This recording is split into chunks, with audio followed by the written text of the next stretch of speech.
우리 하나님 말씀 같이 보겠습니다. 사무엘상 22장 우리 6절부터 11절까지 한 절씩 교독하겠습니다. 사무엘상 22장 6절부터 11절까지입니다. 사울이 다윗과 그와 함께 있는 사람들이 났다함을 들으니라. 때에 사울이 기브아 높은 곳에서 손에 단창을 들고 에셀나무 아래 앉았고 모든 신하들은 그 곁에 섰더니 사울이 곁에 선 신하들에게 이르되 너희 베냐민 사람들아 들으라. 이새의 아들이 너희에게 각기 닭과 포도원을 주며 너희로 천부장 백부장을 삼겠느냐.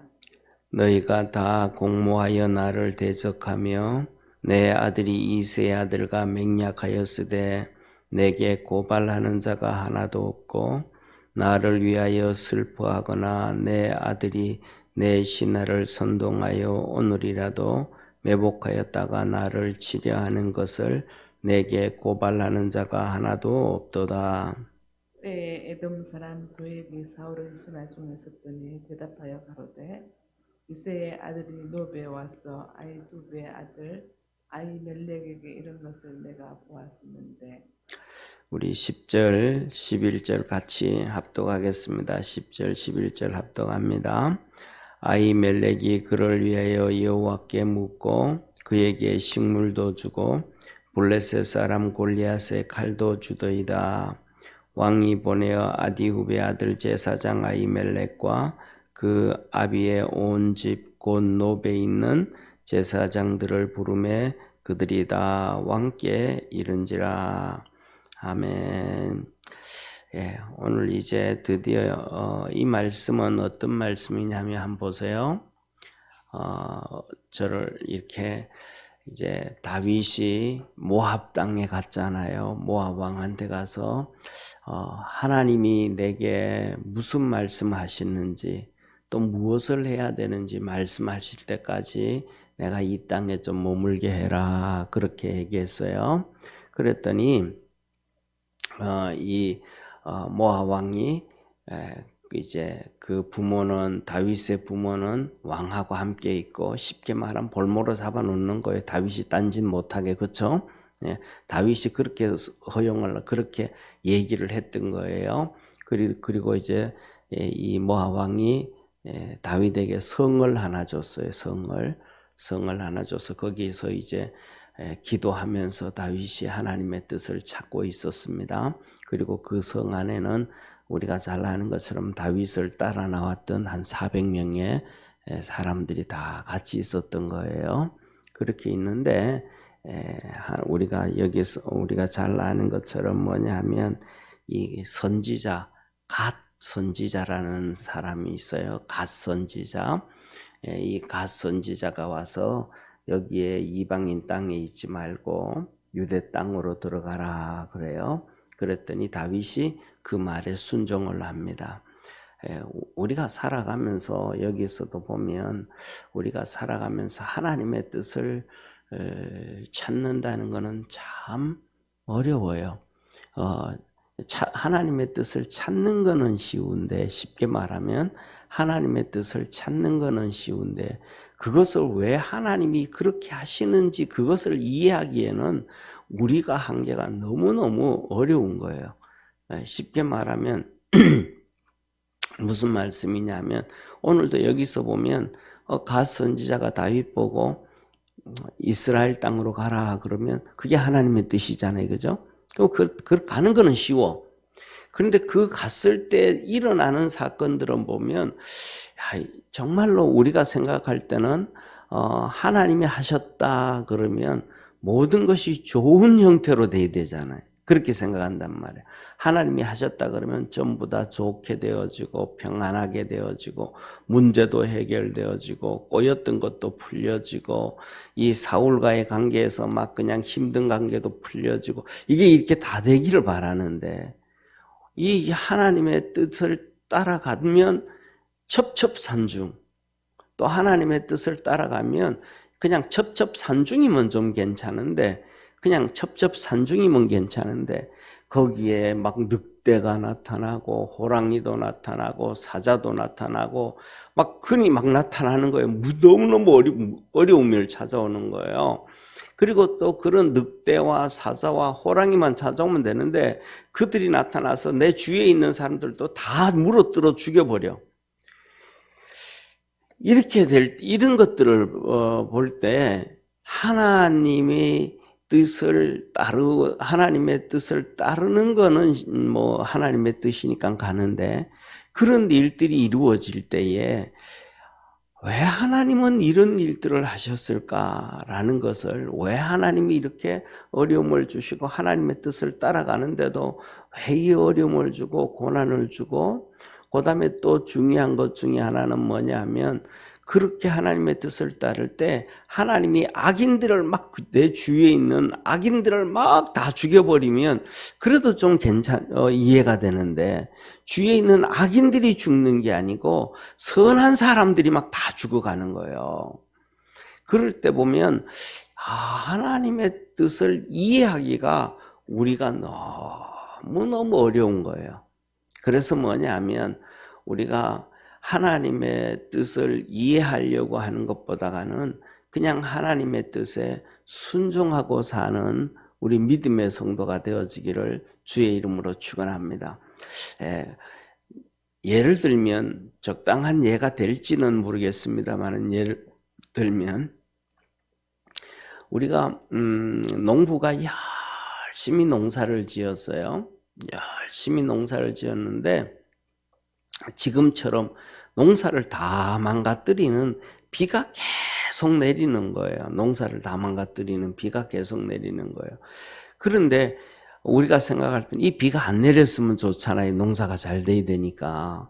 그런데 열심히 농땡이를 부리지도 않았는데, 정말 열심히 살았는데 비가 계속 와서 농사를 다 망가뜨리면 그냥 우리가 그러잖아요. 그죠? 내 옛날에 시골에서 살 때 어른들 보면 하늘 보면서 아이고 하늘도 무심하지 왜 이렇게 비를 자꾸 내리나, 그리고는 그냥 받아들이잖아요. 그렇죠? 예, 그걸 그냥 받아들인다고. 그래가지고 그 비 오는데도 나가가지고 물꼬를 트기도 하고, 어떻게 하면 이 농사 지은 것을 좀 덜 망가뜨릴까 그냥 애쓰면서 그걸 그냥 그대로 받아들인단 말이에요. 왜냐하면 비 오는 것을 사람이 어떻게 할 수 있는 힘이 아니니까, 하늘에서 그냥 내리는 거니까. 그런 것처럼 하나님의 뜻도 우리가 그런 것 같아요. 우리가 살아가면서 하나님의 뜻을 도저히 이해할 수 없지만은 그것을 그냥 받아들이고 믿음으로 살아갈 수 있는 성도 되기를 축원합니다. 그게 뭐냐면 하나님의 뜻을 다 이해할 수 없는 게 그것뿐만 아니고 우리의 삶뿐만 아니고 하나님의 은혜 부분에 대해서도, 우리의 구원에 대해서도 그래요. 뭐냐면 우리 사랑하는 성도님 보세요. 여러분들이 만일에 어떤 것에 대해서 은혜를 베푼다라고 한다 그러면 꼭 그냥 아들을 죽여가지고 그렇게 해야 되겠어요. 그죠? 그렇지는 않잖아요. 예를 들면 내가 누구를 좀 도와줘야 돼. 내가 누구를 도와줘야 되면 아들 걸 다 빼앗아가지고 도와주는 사람은 없잖아요. 그냥 아들한테 줄 거 주고 다 주고, 그 다음에 내가 조금 덜 먹고 나눠주고 굳이 하지 뭐 그런 거잖아요. 그죠? 아들 걸 다 빼앗는다든지 아니면 아들 목숨까지 빼앗아가지고 또 남한테 주고 그러지는 않잖아요. 이게 우리 사람의 모습이란 말이에요. 아들 거는 절대로 안 뺏는다. 오히려 아들한테 주고 남는 거를 내가 조금 덜 먹고 남한테 주지. 그런데 하나님은 우리를 구원하실 때 그러지 않으셨거든요. 아들의 목숨을 빼앗아 가지고 우리에게 생명을 주셨거든요. 그 방법에 대해서 예수님도 하나님 할 수만 있으면 이 방법 말고 다른 방법 하시죠. 그러면서도 하나님의 뜻을 쫓아가거든요. 그걸 우리가 하늘나라 가서 봐야 되겠지만 그 부분에서도 보면 예수님이 그 몸부림치는 거 보면 어떤 부분은 그 환난이 너무 힘들기 때문에 그렇게 말씀하셨을 수도 있을 것이고, 그 다음에 두 번째는 아주 뭐 작은 부분일 수도 있겠지만은 하나님의 뜻을 잘 이해 못해서 예수님도 그럴 수도 있을 것이고 여러 가지 생각을 할 수가 있잖아요. 그죠? 그런데 예수님은 그렇게 따라가신단 말이에요. 예, 자기 목숨을 내놓는 길까지도 그냥 따라가신단 말이에요. 그러니까 우리가 살아가면서 하나님의 뜻은 아는데 이 길 가는 게 하나님의 뜻이다.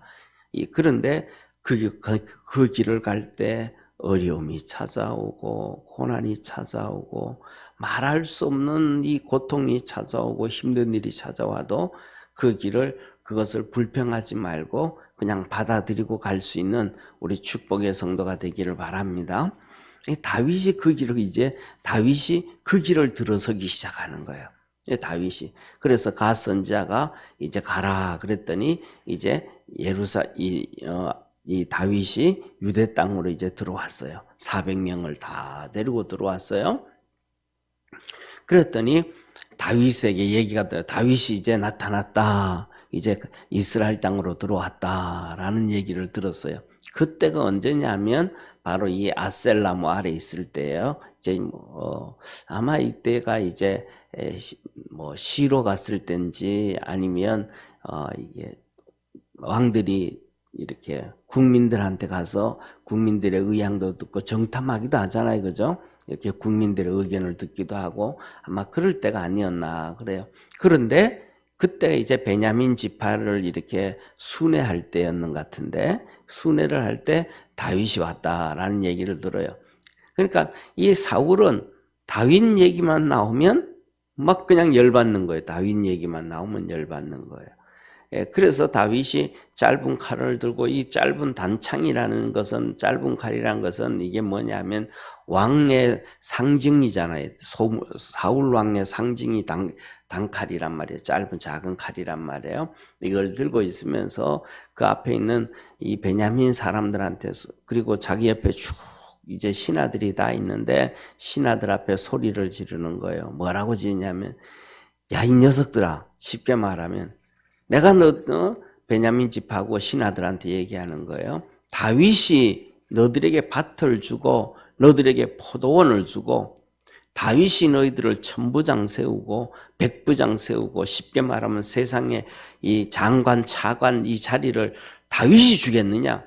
다 내가 주잖냐? 사울이 그러는 거예요. 내가 주잖냐? 내가 너희들에게 주고 다윗은 아무것도 안 주는데 어찌 너희들이 이럴 수가 있냐? 내 아들 요나단이 다윗과 맹약을 했다. 목숨을 내놓고 언약을 맺었다.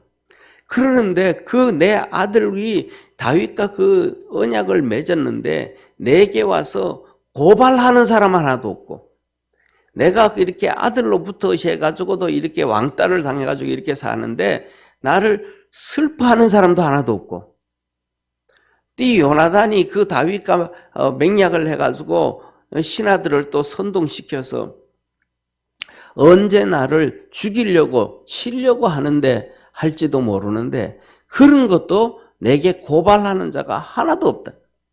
어찌 너희들은 내게 그렇게 못되게 구하냐? 내가 너희들에게 다 밭도 주고 포도원도 주고 뭐 장차관도 다 시켜주고 다 하는데 어떻게 너들은 내인데 하나도 고발하는 자가 없냐? 그랬더니 그 옆에 있던 에돔 사람 도액이라는 에돔 사람 이 사람이 뭐냐면 양과 소를 치는 사람이에요. 목자예요. 이건 뭐냐면 사울의 양과 이 소를 치는 사람이 도액이에요. 그러니까 왕실에 짐승 잡아가지고 갈 때 그 짐승들을 살찌게 키우는 사람이란 말이에요. 이 사람이 다윗이 도망을 갈 때에 이 아히멜렉 제사장한테서 만나서 진설병을 가져가고 그 다음에 골리앗 칼 가져가는 걸 봤잖아요. 이 사람이 이제 거기서 처음으로 고발을 하는 거예요. 내가 보니까 아히멜렉 제사장이 다윗을 위해서 기도합디다. 다윗을 위해 가지고 하나님의 뜻이 무엇인지 하나님 앞에 기도하고 그 다음에 그에게 식물도 주고 음식도 주고 또 그에게 골리앗 칼도 주었습니다. 이 얘기를 고발을 하는 거예요. 여기서 이 고발만 안 해도 괜찮은데 이놈이 고발을 하는 거예요. 그래가지고 사울이 이 노브에 있는, 노브는 하나님의 성전이 있는 곳이거든요. 그 당시에 하나님의 성전은 예루살렘에 있는 게 아니고 이 노브에 있었어요. 여기에 있었는데, 그러니까 거기에 주에는 전부 다 누가 있어요? 제사장들하고 레위인들이 있는 거예요. 그래서 거기 있는 제사장이 그랬으니까 제사장을 다 부른 거예요. 예. 오늘 여기까지인데 이제 이 제사장들을 85명의 제사장들을 다 죽여요. 이제 사울이 이렇게 하는데 이제 다 불러요. 이것을 보면서 우리가 아까 말씀드렸던 것처럼 하나님의 일하시는 뜻이 어디인지, 왜 하나님은 이 나쁜 놈들을 통해서 그 선한 제사장들 85명을 다 죽이도록 하고, 저기 있는 이게 도액이라는 사람이 있잖아요. 그죠? 에돔 사람. 그 사람 입만 하나 막아버려서도 괜찮을 텐데, 그러면 또 왜 배신하게 하고, 또 왜 그래도 왜 이렇게 하시는가? 라고 할 때, 하나님의 뜻을 우리가 알 수는 없지만은, 이 하나님의 뜻을 이해할 수는 없지만은, 하나님이 이끌어가는 그 일들을 이렇게 보면서 우리가 믿음 안에서 순종해 갈 수 있는 그러한 축복의 성도가 되기를 축원합니다. 그래서 주님께서 우리에게 하신 말씀이 너는 나를 따르라 그러셨던 것처럼 주님이 그 십자가의 길을 가면서도 하나님의 뜻을 따라가잖아요. 하나님의 뜻을 이해하지는 못해도 순종해 간단 말이에요. 우리는 이해를 해야 순종하려고 그러는데 하나님의 뜻은 이해하지 못할 때가 너무 많아요. 그래서 그냥 우리가 순종해 가야 돼요. 그리고 그 다음에 더 나아가서는 그렇게 순종해 가서 나중에 하나님 앞에 섰을 때는 하나님이 그때서 우리에게 다 보여주고 다 알려주시는 거예요. 할렐루야. 왜냐하면 우리가 잘 아는 것처럼 이 바울 사도 있잖아요. 바울 사도. 이 바울 사도는 정말로 대단하잖아요. 하나님 나라에 다 가서 보고 다 보고, 신약 성경에서는 정말 예수님 다음이라고 할 정도로 신약 성경 27권 중에서 반 이상이 그에 의해서 기록이 되어질 정도로 됐으니까 신약 성경 27권 중에 반 이상이 이 바울에 의해서 기록이 되어졌다. 바울이 직접 쓰기도 하고 바울에 대한 얘기가 다 기록됐단 말이에요. 그러니까 어마어마한 사람이거든요. 그런데 그 바울이 이렇게 얘기해요.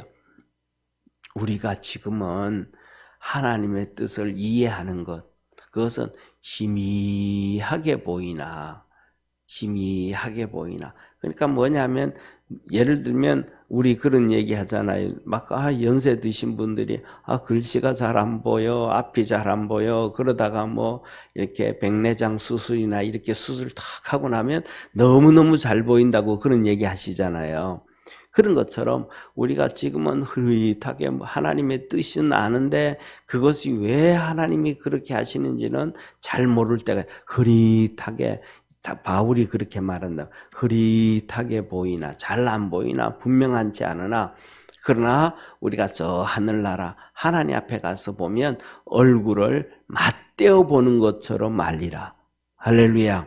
그래서 이 땅에 살면서는 하나님이 우리에게 요구하시는 것이 한 가지예요. 네가 다 알고 네가 다 이해해서 순종하는 것이 아니라 몰라도 순종해 갈 때 하나님은 우리에게 축복해 주시는 거예요. 아브라함에게도 그러는 거예요. 아브라함에게도 하나님께서 네 친척 본토 아비 집을 떠나라, 내가 너에게 복을 줄게 그랬단 말이에요. 그 앞에 집을 떠나가는 길이 알아요, 몰라요? 몰라요. 어떤 일이 나타날지도 몰라요. 어느 땅인지도 몰라요. 어떤 환경인지도 몰라요. 가는 길이 쉬운지도 몰라요. 그냥 하나님이 떠나라 그러니까 그냥 한 발자국 떠나기 시작하는 거예요. 우리가 그래서 아브라함을 하나님 뭐라 그랬냐면 믿음의 조상이다. 그래서 우리도 하나님의 뜻을 이렇게 따라서 왜 그렇게 하시는지를 지는 잘 이해가 못해도 우리가 하나님 앞에 순종하며 살아가는 우리 축복의 우리 모든 믿음의 성도가 되기를 주의 이름으로 축원합니다. 기도드리겠습니다. 전능하신 하나님 아버지, 우리를 사랑해 주시고 축복해 주셔서 감사합니다. 다윗이 하나님의 뜻을 따라서 갓 선지자의 말을 듣고 이스라엘 땅으로 들어옵니다. 그런데 도액이라는 사람이 다윗을 또 고발합니다. 그래서 나중에는 큰 환난이 당하고 어려움이 당하는데 하나님의 왜 그런 일을 하셨는지 그것을 이끌으셨는지는 잘 모르겠지만은 하나님 앞에 다윗은 그렇게 순종해 갑니다. 우리 사랑하는 모든 믿음의 성도들도 하나님의 말씀 앞에서 그렇게 순종해 갈 수 있게 도와주옵소서. 하나님의 뜻을 잘 몰라도 하나님의 뜻을 이해할 수가 없어도 하나님의 말씀이라면 오른쪽 하면 오른쪽으로 가고 왼쪽 하면 왼쪽으로 가고 앞으로 하면 앞으로 가는 우리 축복의 성도들 되게 도와주옵소서. 그렇게 믿음으로 순종해 가고 난 다음 주님 앞에 섰을 때 보면 이때 왜 주님이 나보고 오른쪽으로 가라 그랬는지 왼쪽으로 가라 그랬는지 앞으로 가라 그랬는지 이해하게 될 것이라고 하나님은 사도 바울을 통하여 우리에게 말씀해 주셨습니다. 또 뿐만 아니라 믿음의 조상 아브라함을 통해서도 보여주셨고 예수님을 통하여서도 우리에게 알려주셨습니다. 그렇게 그것을 보면서 믿음으로 순종하는 우리 축복의 성도들 되게 하옵시고 하나님의 그 은혜와 복이 있도록 하늘 문을 열어 은총 내려 주옵소서. 오늘도 부르짖고 기도하고 하루를 주님께 맡길 때 하나님의 그 은혜와 복이 있게 하시고 하나님의 돌보심이 넘치는 축복의 성도들 되게 하옵소서. 날마다 그 은혜 베풀어 주심을 믿고 감사하며 구원하신 예수님의 이름으로 기도드립니다. 아멘. 하늘에 계신 우리 아버지여, 이름이 거룩히 여김을 받으시오며 나라의 임하옵시며 뜻이 하늘에서 이룬 것 같이 땅에서도 이루어지리다. 오늘날 우리에게 일용할 양식을 주옵시고 우리가 우리에게 죄진 자를 사하여 준 것 같이 우리 죄를 사하여 주옵시고 우리를 시험에 들게 하지 마옵시고 다만 악에서 구하옵소서. 대개 나라와 권세와 영광이 아버지께 영원히 있사옵나이다. 아멘.